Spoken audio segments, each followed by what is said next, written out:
चार ऋषियों को प्रकट किया, सनक, सनंदन, सनातन, सनत कुमार। इन चारों के नाम के आगे सन शब्द जुड़ा है। सन शब्द का अर्थ होता है तपस्या। अच्छा, सन माने क्या होता है? ये छोटे वाले भैया बताएंगे। सन माने सूरज, सन माने सूर्य। अच्छा, सूर्य क्या करता है? तपाता है कि नहीं?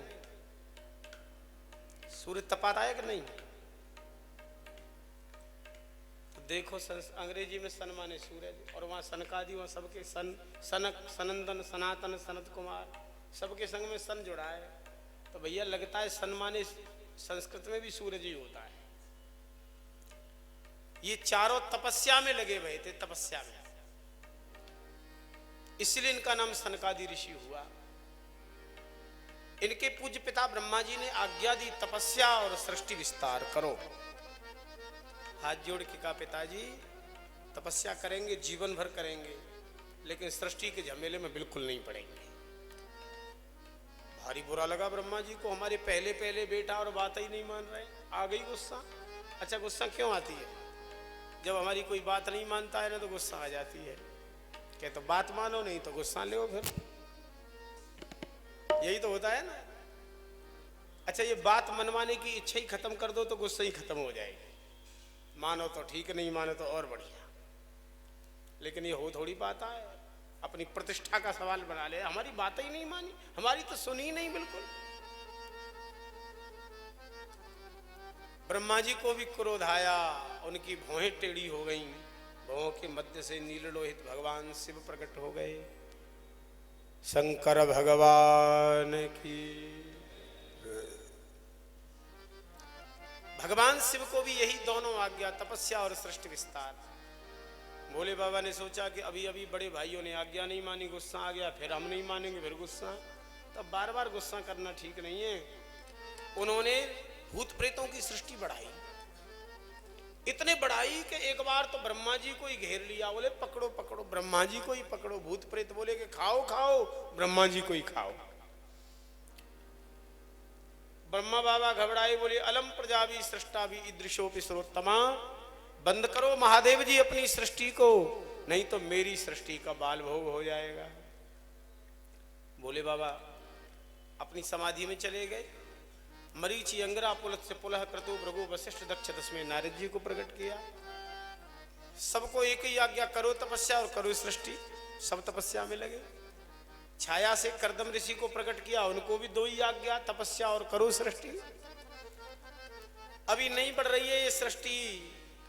तब ब्रह्मा जी ने विचार किया कि मैथुनी सृष्टि प्रारंभ करें, स्त्री पुरुष के संयोग से अपने आप बढ़ती रहे ये सृष्टि।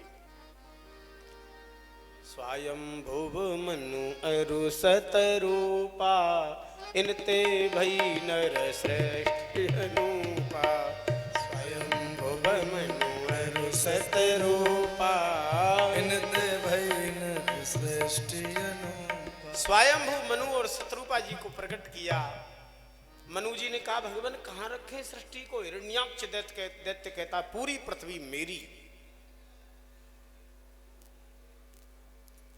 ब्रह्मा जी को चिंता हुई।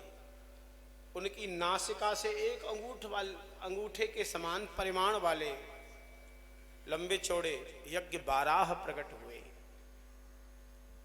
बोलो यज्ञ बाराह भगवान की। थोड़ी देर में विशाल हो गए यज्ञ बाराह। यज्ञ बाराह कहाँ प्रकट भये? आपको तो पता ही है सबको। ये बिटिया बैठी है ना वहां की, ये वाली बिटिया सूकर क्षेत्र की है ना, सोरो जी सूकर क्षेत्र। पंडित जी ने भी तो बढ़िया बढ़िया खोज खोज के सब व्यवस्था करी है। यज्ञ बाराह भगवान प्रकट भये। गर्जना भगवान ने जब की तो हिरण्यकश्यपु हिरण्याक्ष घबराया। और कई बार अपनी घबराहट को व्यक्ति दबाने के लिए कुछ कुछ उल जलूल बोलता है। ये संसार में भी देखना, भीतर से डरा रहता है और बाहर से घुड़की दिखाता है। हमारे ब्रज में तो कहते हैं बंदर घुड़की, बंदर घुड़की। ये भी कहने लगा, आओ आओ जंगली बाराह आओ। भगवान ने हंस करके कहा, श्रीमान जी हम तो जंगली बाराह हैं, इसमें कोई संदेह नहीं है। अच्छा, जंगली बारह यज्ञीय पदार्थों का सेवन करता है और उसके मुख से खुदी हुई मिट्टी बड़ी पवित्र मानी जाती है। कितने अनुष्ठान ऐसे हैं जो जंगली सूकर जिस मिट्टी को खोद दे उसको अपने शरीर में लगाओ तो निष्पाप हो जाओ। उद्धृता शिवरायण कृष्णेन शतबाहुना मृतके हर में पापम यन्मया पूर्व संचितम, ऐसा करके लगाना चाहिए उस मिट्टी को। बड़ा पवित्र होता है यज्ञ बारह। बोले हम तो यज्ञ बारह, इसमें कोई संदेह नहीं, लेकिन युष्मात विधान मृगये ग्राम सिंहान, तुम जैसे ग्राम सिंहों को जरूर हम खोजते हैं। ग्राम सिंह बोले तो कुत्ता। लोग कहते हैं ना अपने घर में तो क्या कहते हैं, अपने घर में तो कुत्ता भी शेर हो जाता है, और नाम रख देते हैं उसका शेरू। शेरू रख देते हैं ना कई बार, लेकिन शेरू रखने से कहीं शेर होता है क्या? वो कुत्ता तो कुत्ता ही रहेगा। भगवान ने जब कहा तो इसको बड़ा बुरा लगा, झपटा भगवान के ऊपर। भगवान यज्ञ बारह ने पहले तो पृथ्वी छीन करके जल के ऊपर स्थापित कर दी और इससे युद्ध करते करते एक मुक्का लगाया इसकी खोपड़ी में। न जाने भैया कैसा मुक्का, खोपड़ी के 2 टुकड़े और ये गोविंदाय नमो नमो हो गया। मनु जी महाराज ने बिठूर ब्रह्मावर्त नाम की राजधानी बना दी। ये पूर्व में भगवान के जय और विजय नाम के पार्षद थे। भगवान की इच्छा से ही सब हुआ।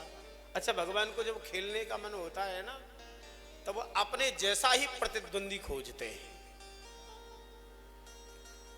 दूसरा कहां मिलेगा उन जैसा?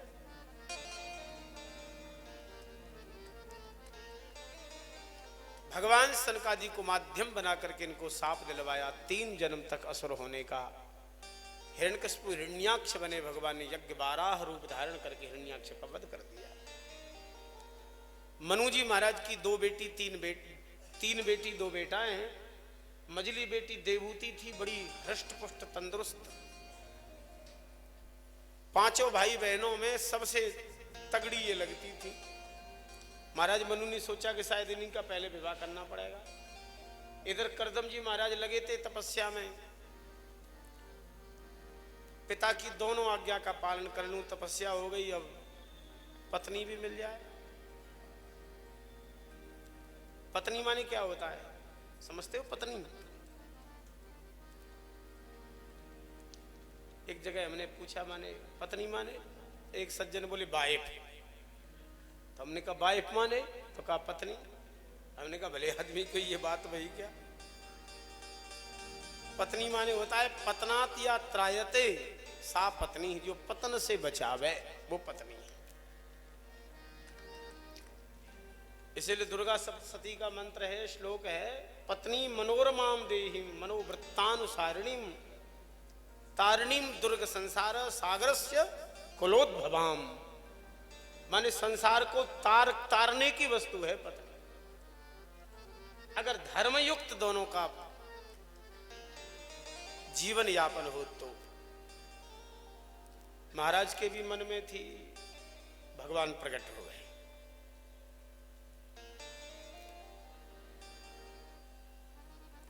भगवान की स्तुति की, करदम जी महाराज की मन स्तुति को जान लिया, बोले अब विवाह करो।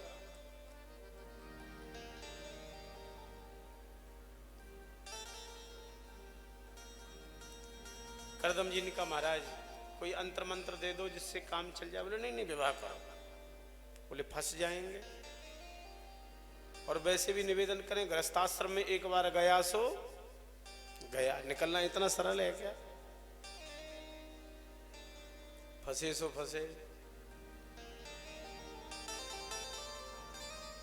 भगवान ने कहा मैं बेटा बन के आऊंगा आपके यहां। जब भगवान ही बेटा बन के आए तो ऐसे गृहस्थाश्रम में समस्या क्या?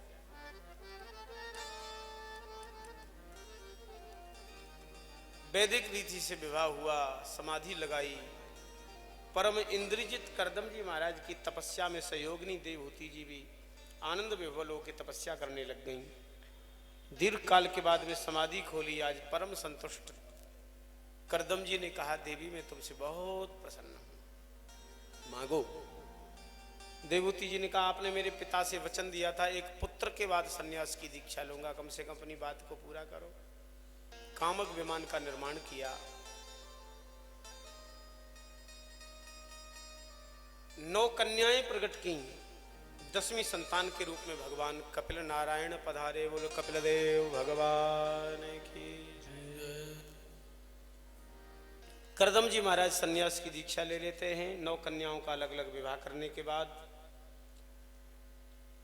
इतना बड़ा परिवार, 2 ही सदस्य बच गए, मैया और बेटा, भगवान कपिल और देवहूति माँ। कभी नारद जी, कभी धौम्य, कभी सनकादि आते ज्ञान लेने के लिए। आज अवसर पाकर के माता देवहूति जी आई हैं और आकर के निवेदन करती हैं अपने ही पुत्र के पास में आके।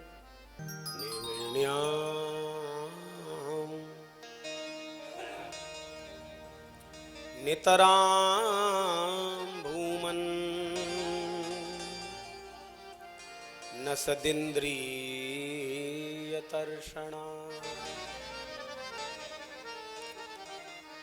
येन संभाव्यमानेन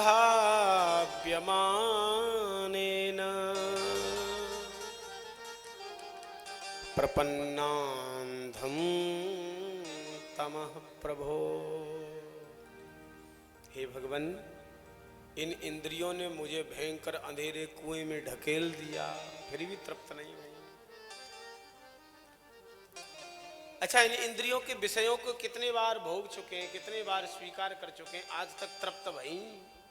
आंखों से कितने रूपों को देखा होगा? बोलो, टिकी कहीं एक जगह का चलो यही ठीक है, हो गया।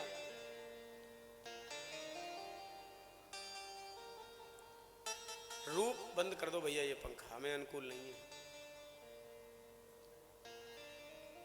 रूप देखते देखते नेत्रों की ज्योति चली गई जी, लेकिन तृष्णा देखने वाली नहीं गई आज तक। माता जी कहती हैं हम आपकी शरण में इसीलिए आई हैं क्योंकि आपकी शरणागति संसार वृक्ष को काट डालती है। ये संसार वृक्ष बड़ी दूर तक फैला रहता है, कोई अंत नहीं है इसका।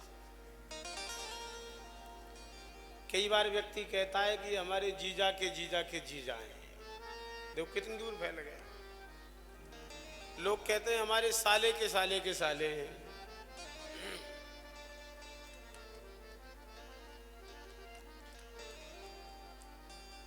ये संसार वृक्ष इतना खतरनाक है, खिल जाता है व्यक्ति इसमें। संसार वृक्ष के लिए काटने के लिए कुल्हाड़ा है भगवान की शरणागति। भगवान मैं आपकी शरण में आई हूं। प्रकृति क्या है, पुरुष क्या है, आप धर्म के वक्ताओं में श्रेष्ठ हैं, सो कृपा करके बतावें। भगवान कपिल नारायण कहते हैं माता जी, योगः आध्यात्मिकः पुंसां मतो निःश्रेयसा हि मे अत्यंतो परतिर्यत्र दुःखस्य च सुखस्य च। मैं उस दिव्य आध्यात्म योग को प्रदान करने जा रहा हूं जिसको प्राप्त करके सुख दुख दोनों समाप्त हो जाते हैं।